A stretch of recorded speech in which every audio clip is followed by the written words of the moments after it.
Muy buenas noches, Iglesia, familia de Dios. Es para mí un gusto y un privilegio poder estar aquí hoy, miércoles 12 de agosto, en este servicio de enseñanza virtual. Y ahí donde están, vamos a orar, vamos a decirle: Padre, te damos gracias. Gracias, Señor, porque tú nos has guardado, porque, Señor, en medio de las situaciones, en medio de todo lo que hemos vivido, Señor, aquí en la ciudad, en el país, Señor, tú has sido bueno con nosotros. Espíritu Santo, y en esta hora te pedimos que nos hables, que nos enseñes, que nos capacites, Señor. Ayúdanos a entender tu palabra. Yo te bendigo en esta hora en el nombre de Cristo Jesús. Amén y amén. Hay días que parecen normales. Nos levantamos, hacemos nuestros planes, vamos a trabajar, estudiamos, atendemos nuestras responsabilidades, pero hay días que nos recuerdan en cuestión de segundos que la vida puede cambiar. El lunes 10 de agosto fue uno de esos días. Esa mañana nuestra ciudad y nuestro país sintió como la tierra se movía. Y cuando la tierra temblaba, muchas cosas cambian. Hay personas que inmediatamente pensaron en sus familias. Hay quienes llamaron a sus padres. Hay quienes buscaban a sus hijos. Hay quienes salían de sus casas y regresaron. Hay quienes tenían miedo y hay quienes se preguntaban qué estaba pasando. Quizás una de las cosas que más nos confrontan en esos momentos es no tener el control sobre esas cosas, sobre esas situaciones que suceden en nuestras vidas. Pero sí podemos decir, sí podemos decidir cómo vamos a responder ante esas situaciones. Y es precisamente ahí donde quiero llevar ese mensaje de hoy. Porque cuando todo está tranquilo, es fácil decir que tenemos fe. Es fácil hablar de amor. Es fácil decir que perdonamos. Es fácil decir que queremos servir.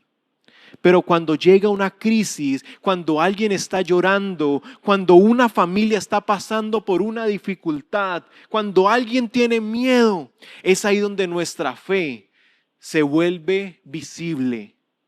Por eso el título de este mensaje es: Haz la diferencia. Haz la diferencia. Mateo capítulo 5. Versículo 13 al 16 en la traducción de Palabra de Dios para Todos dice: ustedes son la sal de la tierra, pero si la sal pierde su sabor, ¿cómo podría volver a ser salada? Ya no sirve para nada, sino para ser tirada y pisada por la gente. Ustedes son la luz que alumbra al mundo. Una ciudad que está en un monte no se puede esconder, ni se enciende una lámpara para ponerla debajo de un cesto, sino sobre el candelero para que ilumine a todos en la casa. Asimismo, ustedes deben ser luz para los demás, de tal manera que todos puedan ver sus buenas obras y adoren a su Padre que está en los cielos. Jesús dijo: son la sal de la tierra, son la luz que alumbra al mundo. Jesús no dijo: ustedes serán diferentes cuando todo esté bien.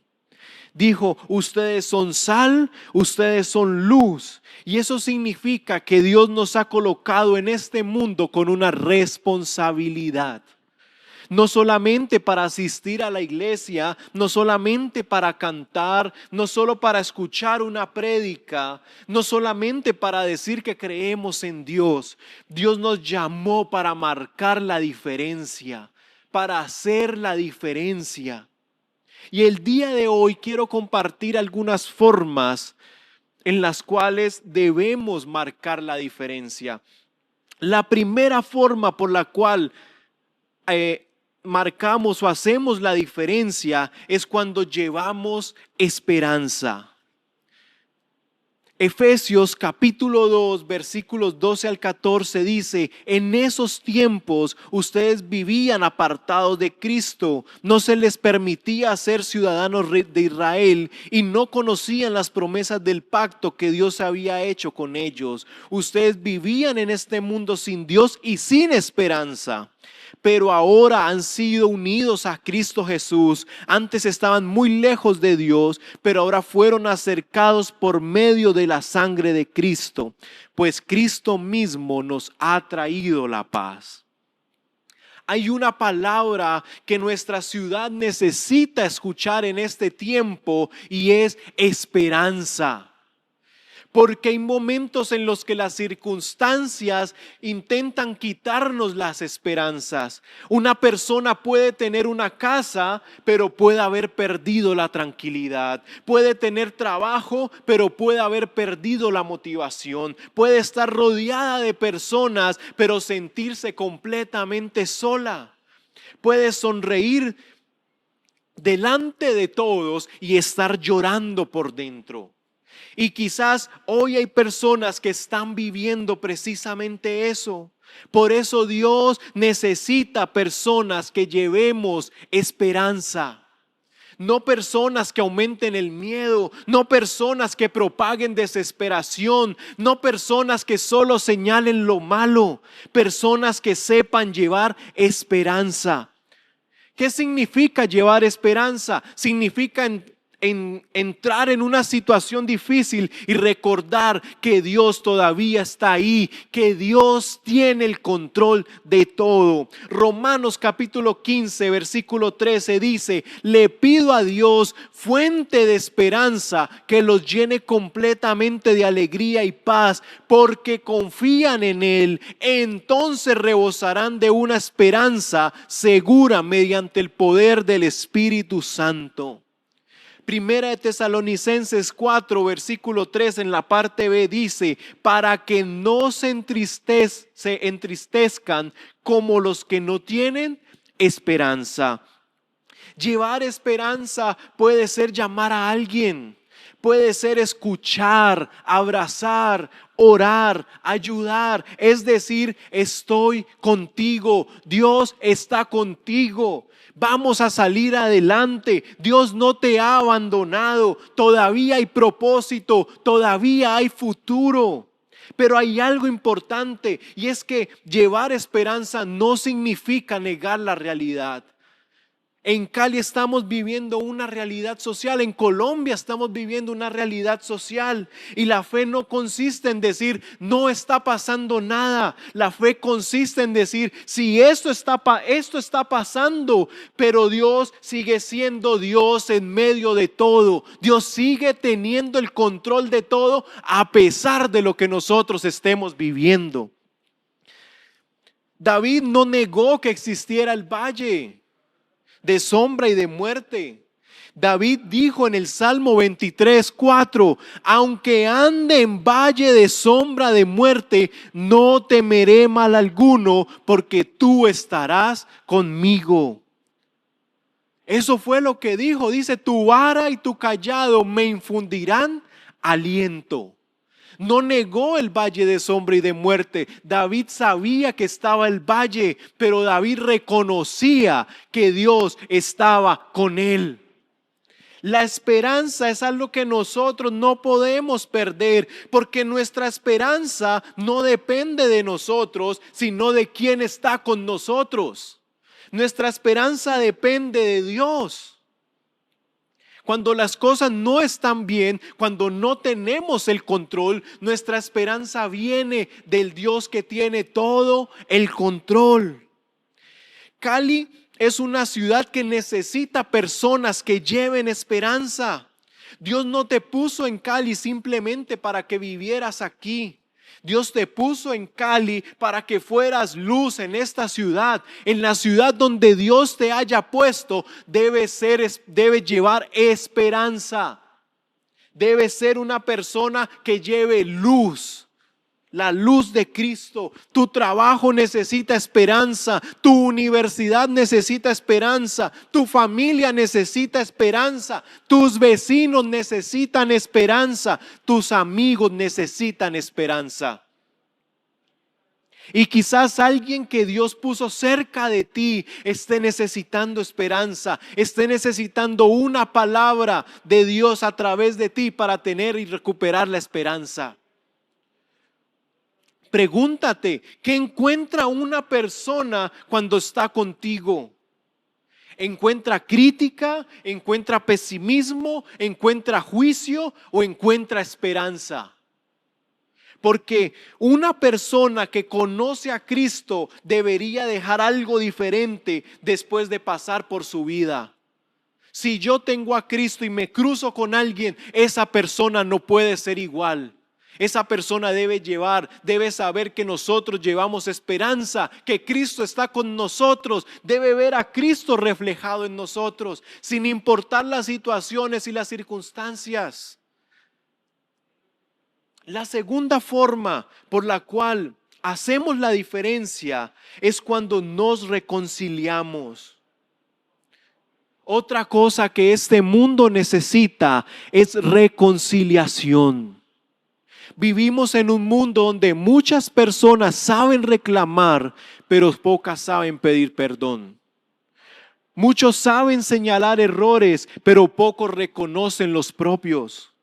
Muchos dicen yo no fui, fue culpa de él, que me pidan perdón. Yo no voy a dar el primer paso. Pero Jesús nos enseña algo diferente. Efesios capítulo 4 versículo 32 dice: por el contrario, sean buenos y compasivos los unos con los otros y perdónense, así como Dios los perdonó a ustedes por medio de Cristo. El cristiano está llamado a vivir de una manera diferente.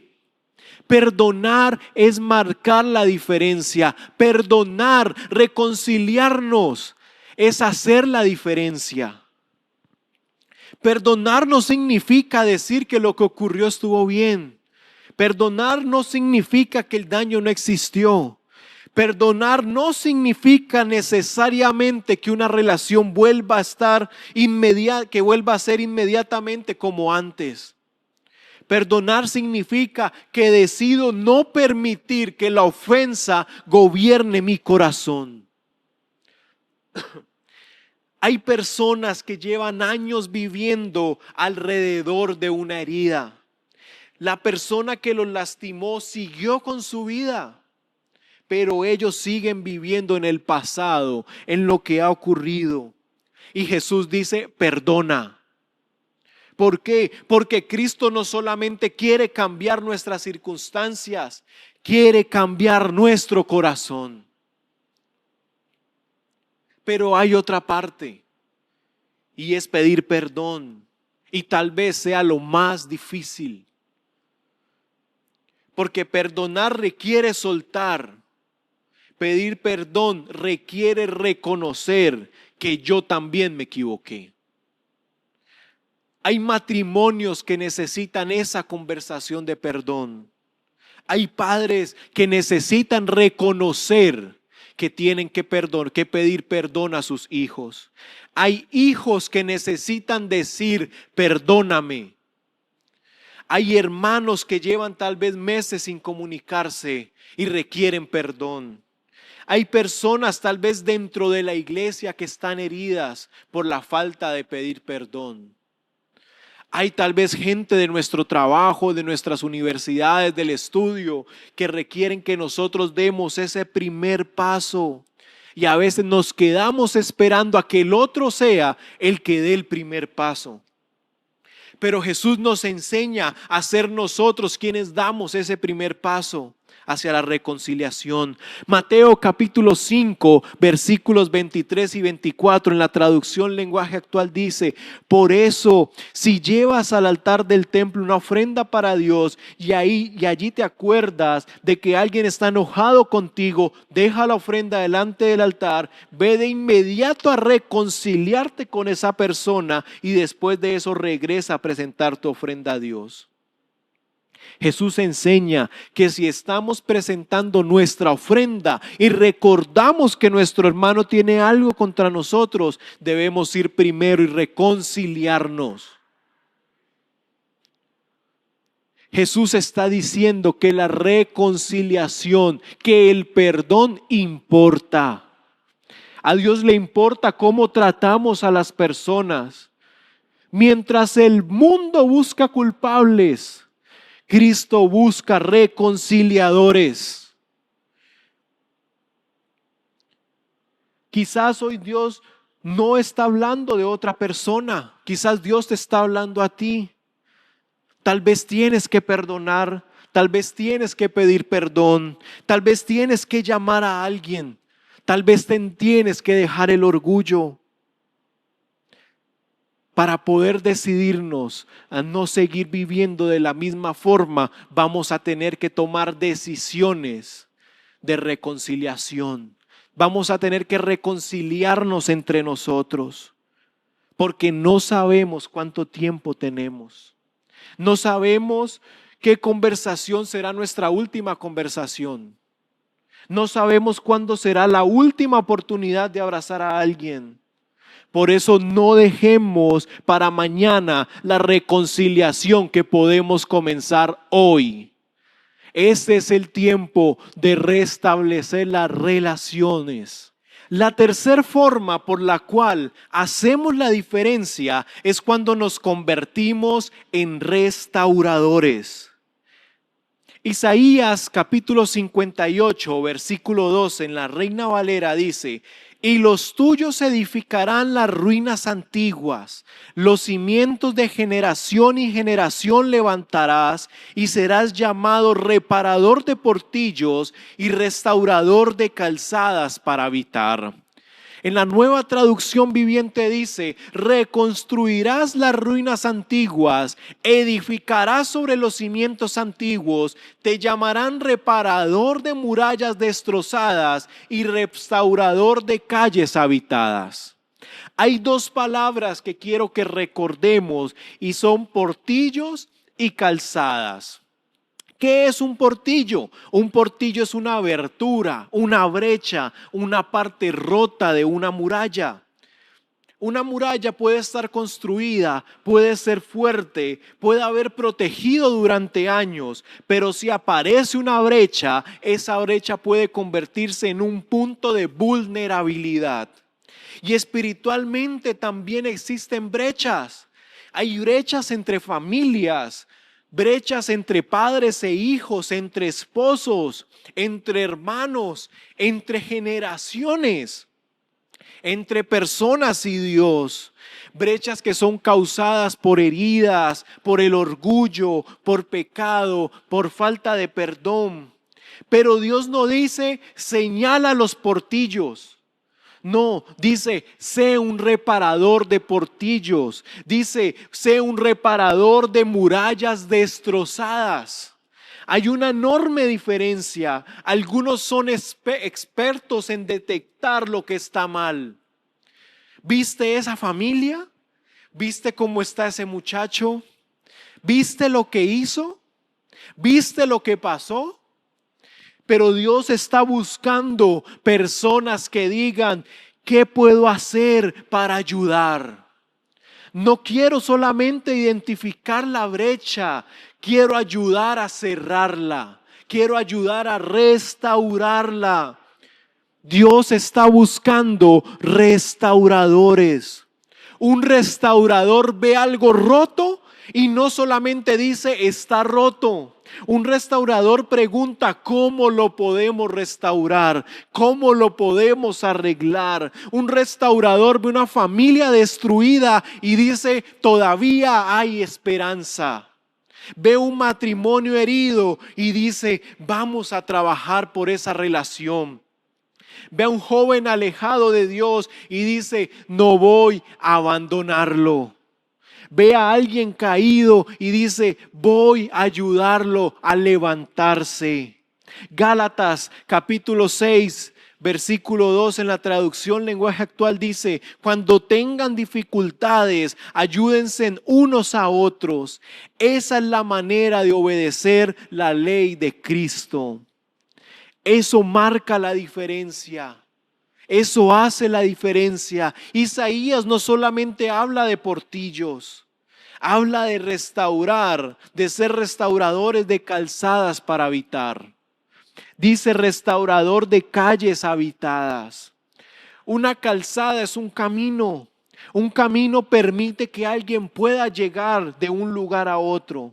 Pero cuando el camino está destruido, alguien tiene que repararlo.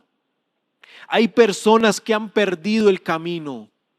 No necesitan que les gritemos desde lejos. Necesitan que alguien les ayude a volver a encontrarlo. Hay jóvenes que necesitan encontrar el camino.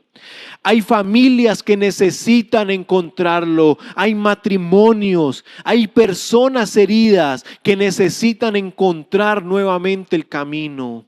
Hay personas que se alejaron de Dios y necesitan encontrar nuevamente el camino.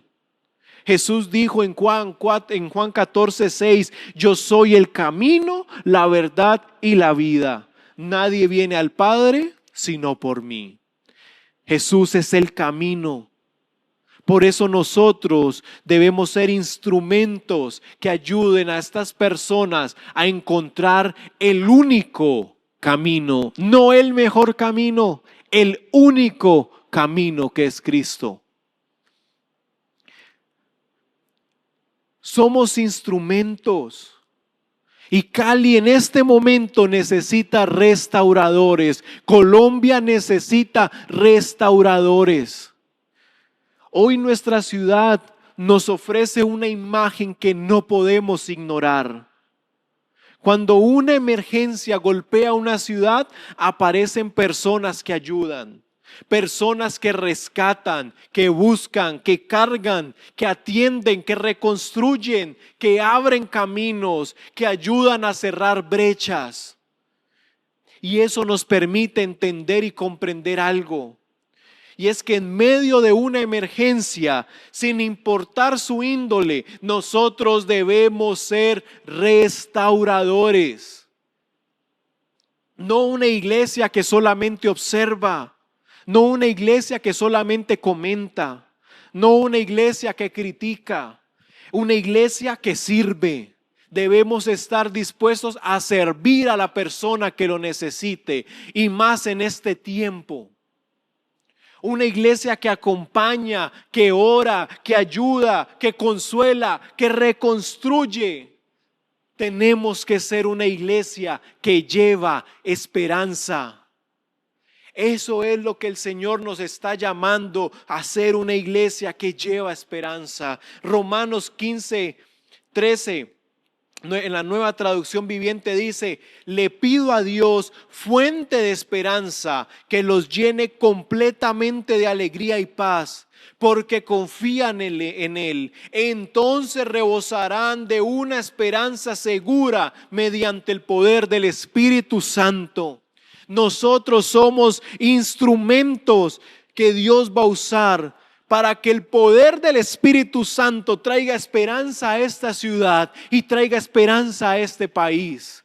Es por el poder del Espíritu Santo que nosotros vamos a compartir y a llevar esperanza. La cuarta forma por la cual hacemos la diferencia es cuando ayudamos a llevar las cargas de otros. Gálatas 6:2, ayúdense a llevar los unos a los otros, los unos las cargas de los otros, y obedezcan de esa manera la ley de Cristo.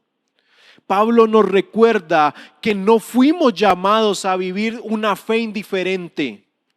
La vida cristiana también significa mirar al que está a nuestro lado y preguntarnos: ¿cómo puedo ayudarlo a llevar su carga? Hay personas que hoy no necesitan explicaciones, necesitan ayuda. Hay momentos en que nuestra prédica no se da en un altar. Una prédica se da cuando extendemos nuestras manos para ayudar. Se da cuando alimentamos al que tiene hambre, cuando llamamos al que necesita una llamada, cuando acompañamos a alguien que está solo, cuando abrimos nuestra casa al que lo necesita, cuando compartimos con alguien que lo necesita. Se da cuando servimos. Se da cuando oramos por la persona que está pasando por un momento de necesidad. Muchas veces pensamos que marcar la diferencia, que hacer la diferencia, que para hacer la diferencia tenemos que hacer algo extraordinario. Cuando quizás Dios nos está pidiendo que hagamos algo sencillo por alguien. Cuando Dios nos está pidiendo que oremos por alguien que está pasando necesidad. Cuando Dios nos está pidiendo que nos acerquemos a alguien que está solo, que está en angustia, que está en desesperación. Jesús nunca fue indiferente frente a la necesidad de las personas. Jesús, cuando encontró a un enfermo, no pasó de largo. Cuando encontró a alguien rechazado, se acercó. Cuando encontró al pecador, ofreció gracia. Cuando encontró a la que lloraba, la acompañó en el dolor. Cuando encontró al perdido, fue a buscarlo. Cuando encontró al que se había caído, lo restauró. Cuando encontró al que tenía hambre, le dio de comer. Jesús es un ejemplo de identificar las necesidades, de no ser indiferente ante las necesidades. Jesús no solamente vio la necesidad, Jesús respondió a la necesidad.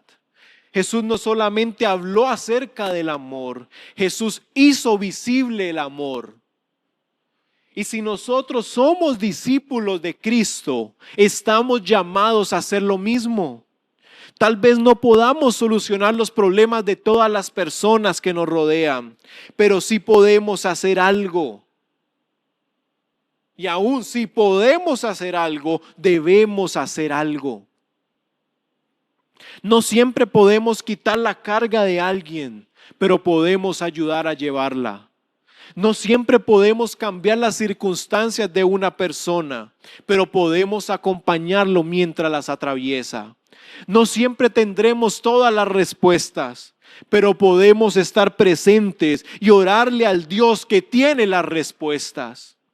Porque hacer la diferencia no siempre consiste en hacer cosas grandes. A veces consiste en no dejar pasar algo por de largo. Eso hizo Jesús. Y eso estamos llamados a hacer nosotros. No pasemos de largo ante la necesidad de la gente. No pasemos de largo ante la necesidad física. Tal vez alguien tiene hambre. Tal vez alguien tiene frío. Tal vez alguien necesita aún una ayuda económica. Pero tampoco pasemos de largo ante la necesidad espiritual. Hay gente que en este momento necesita de Cristo, que necesita escuchar la voz de Dios. Y tú y yo podemos ser y somos los instrumentos que Dios va a usar para llevar su palabra, para compartir de su palabra, para que una persona sea restaurada. Somos nosotros esos instrumentos que Dios va a usar. La quinta forma por la cual hacemos la diferencia es cuando nuestras palabras restauran. Santiago capítulo 3 versículo 6 dice: la lengua es como la chispa que prende el fuego. De todas las partes del cuerpo, la lengua es todo un mundo de maldad. Contamina todo el cuerpo. La lengua incendia todo el curso de nuestra vida y sus llamas vienen del mismo infierno.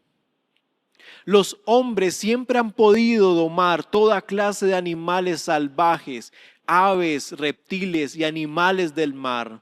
Pero ningún hombre puede domar su lengua. Es como un animal que no descansa y está llena de veneno mortal. Con la lengua bendecimos a nuestro Señor y Padre y con ella maldecimos a las personas que han sido creadas a imagen y semejanza de Dios. La lengua puede ser un instrumento de destrucción o puede ser un instrumento de construcción. Una pequeña chispa provoca un gran incendio. Una pequeña palabra puede provocar gran destrucción. Hay palabras que parecen pequeñas, pero dejan heridas grandes. Hay personas que en vez de restaurar, destruyen, porque con una palabra pueden destruir una relación. Con un comentario pueden destruir una reputación. Con una publicación pueden aumentar el miedo. Con un chisme pueden abrir una brecha.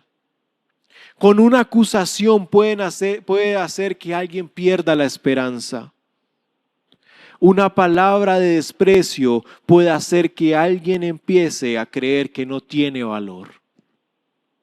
Y aquí tenemos que detenernos, porque estamos hablando de hacer la diferencia. Y tenemos que preguntarnos, ¿estoy haciendo una diferencia positiva con mis palabras? Porque no podemos hablar de restauración mientras nuestra boca está destruyendo. No podemos decir que somos restauradores mientras utilizamos nuestras palabras para derribar. No podemos hablar de esperanza mientras constantemente estamos sembrando miedo. No podemos hablar de reconciliación mientras alimentamos conflictos. En momentos de crisis se revela lo que hay dentro de nuestro corazón. Y esto es importante para lo que estamos viviendo. Cuando todo está tranquilo, es fácil hablar bonito. Es fácil decir, Dios tiene el control. Pero cuando llega una crisis, cuando tenemos miedo, cuando no sabemos qué va a pasar, cuando estamos bajo presión, lo que hay dentro de nosotros comienza a salir por nuestra boca. Por eso una crisis no solamente revela lo que está pasando afuera, una crisis puede revelar lo que está pasando dentro de nosotros. Y aquí quiero que recordemos la historia de Job. Job lo perdió prácticamente todo. Job perdió sus bienes, perdió a sus hijos, perdió su salud. Y cuando estaba en medio del dolor, apareció su esposa. Job capítulo 2, versículo 9 en la traducción lenguaje actual dice: su esposa fue a decirle, ¿por qué insistes en demostrar que eres bueno? Mejor maldice a Dios y muérete. Job estaba sufriendo y en lugar de recibir una palabra de esperanza, recibió una palabra que podía llevarlo todavía más profundo en su dolor. Hay palabras que no ayudan a alguien que está atravesando una crisis. Hay palabras que hunden, hay palabras que destruyen. Hay palabras que hacen que alguien vea solamente oscuridad. Y aquí aparece una pregunta y es: ¿cuántos cristianos nos hemos vuelto como la esposa de Job? ¿Cuántos cristianos en vez de llevar esperanza estamos llevando desconsuelo? En vez de traer fortaleza, traemos desánimo. En vez de ayudar a alguien a levantarse, le recordamos por qué está caído. Y como dicen, al caído, caerle. En vez de hablar de la fidelidad de Dios, comenzamos a cuestionar a Dios. En vez de decir, Dios está contigo, decimos, ¿y dónde está Dios? En vez de decir, vamos a orar, decimos, esto no va a cambiar. En vez de decir, hay esperanza, hay gente que dice, esto se va a poner peor. En vez de declarar la palabra de Dios y decir, hay un futuro y una esperanza, decimos, ya no hay nada. Hoy tenemos que entender algo. No podemos ser personas que aumentan el dolor de quienes ya están sufriendo. Debemos ser como Job y responder diferentes. Versículo 10 de Job capítulo 2 dice: pero Job le respondió, no digas tonterías. Si aceptamos todo lo bueno que Dios nos da, también debemos aceptar lo malo. Y a pesar de todo lo que le había sucedido, Job no pecó contra Dios diciendo algo malo. Job, a pesar de haber perdido todo, decidió permanecer. Job estaba sufriendo, pero decidió no pecar con sus palabras. La crisis no le dio permiso a Job para abandonar su fe. La crisis no le dio permiso a Job para mal hablar de Dios. No le dio permiso a Job para negar a Dios. Al contrario, su realidad había cambiado, pero su confianza en Dios no. Su cuerpo estaba herido, sus circunstancias estaban destruidas, pero su corazón estaba quebrantado. Pero Job decidió: no voy a utilizar mi dolor para hablar contra Dios. Job se determinó a no pecar contra Dios.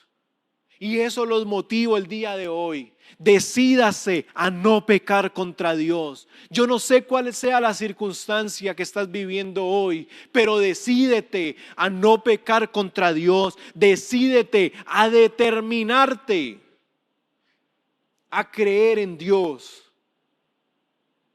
Debemos tener cuidado con lo que decimos en medio de las crisis. Hay momentos en el que el miedo quiere convertirse en nuestra voz. El enojo quiere convertirse en nuestra voz. La frustración quiere tomar ese lugar. El dolor quiere convertirse en nuestra voz. Pero no podemos permitir que nuestra emoción, que nuestra circunstancia se convierta automáticamente en nuestra declaración. Puedo tener miedo sin sembrar miedo. Puedo estar preocupado sin sembrar desesperación. Puedo estar triste sin quitarle la esperanza a otra persona. Puedo estar atravesando una crisis sin convertirme en alguien que aumenta las crisis de los demás. Puedo estar pasando cualquier circunstancia y no negar a Dios. Eso es lo que debemos determinarnos. Debemos derramar todas nuestras preocupaciones y nuestras crisis, nuestros problemas en Dios. Primera de Pedro capítulo 5 versículo 7 dice: pongan todas sus preocupaciones y ansiedades en las manos de Dios, porque Él cuida de ustedes. La Reina Valera dice: echando toda vuestra ansiedad sobre Él, porque Él tiene cuidado de vosotros. En medio de esta situación que estamos viviendo, como país y como ciudad, debemos recordar que Dios tiene cuidado de nosotros, pero también debemos recordar que tenemos que echar todas nuestras circunstancias, toda nuestra ansiedad, todo lo que estemos viviendo en Dios. No debemos traer desesperanza y dolor. No debemos aún hablar mal de lo que Dios ha hecho. Al contrario, debemos de decirle: Señor, aquí está. Esto es lo que estoy viviendo. Preséntaselo a Dios. Derrámate delante de Dios. Echa eso delante de Dios. Y Él tiene, y quiero que estés o esté convencido que Dios tiene el cuidado de nosotros. Dios está en cuidado de nosotros. Quiero concluir diciendo lo siguiente. Mateo 5:13, ustedes son la sal de la tierra. Ustedes son la luz del mundo que alumbra. Ustedes son la luz que alumbra el mundo. La luz no existe para sí misma. La luz existe para iluminar. La sal no existe para contemplarse. La sal cumple su propósito cuando entra en contacto con aquello que necesita transformar.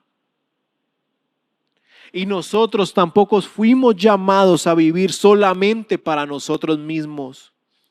Dios nos puso aquí para hacer la diferencia. Estamos llamados a hacer luz en medio de la oscuridad. Estamos llamados a llevar esperanza donde hay desesperanza, a llevar amor donde hay rechazo, a llevar paz donde hay conflicto, a ayudar donde hay necesidad, a llevar a Cristo donde todavía no lo conocen. Porque no tiene sentido decir que somos luz si nadie puede ver a Cristo reflejado en mí, si nadie puede ver a Cristo a través de nuestras vidas. No tiene sentido hablar de amor si permanecemos indiferentes ante la persona que sufre. No tiene sentido hablar de fe si nuestra fe nunca se convierte en acción. Nuestra fe tiene que hacerse visible.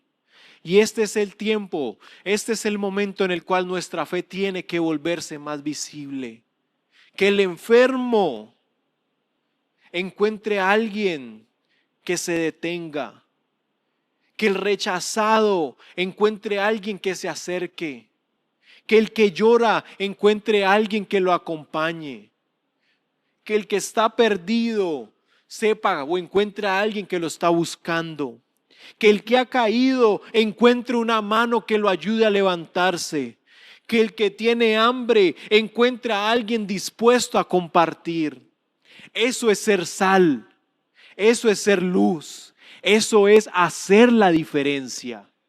No podemos cambiar el mundo entero, pero podemos cambiar la situación de alguien que Dios puso cerca a nosotros.